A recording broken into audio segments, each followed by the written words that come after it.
Dat er dus nu wordt gekozen voor die 316, dat is van belang vandaag. En we weten dat we in feite net buiten de kaders praten van de minister. Dat weten we ook, daar zijn we ons volstrekt van bewust. Maar als wij dat hier als Fries parlement echt willen, dat dat alternatief wordt onderzocht, nou dan hoop ik eerlijk gezegd dat de Tweede Kamer en de minister daar ook toe bereid zijn. De oppositie wil net meer dan 250 megawatt in de IJsselmar.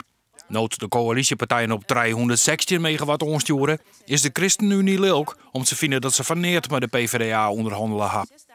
Dus de coalitie is eruit. Dus wij zijn helemaal net nodig als oppositie. Ja, hier dat nou eerlijk zien nu zijn. Dan hebben we eerlijke gesprekken viert.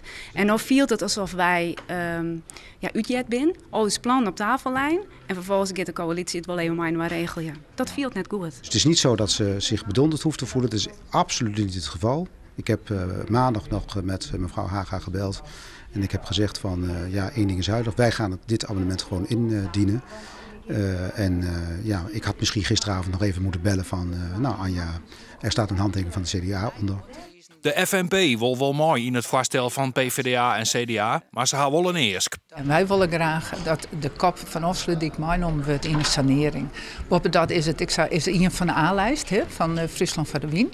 De kop, 36 megawatt. En wij denken dat je die nou net maar tellen moet. Vraag of Joke deputeerde dan wel in lijn is met de FNP.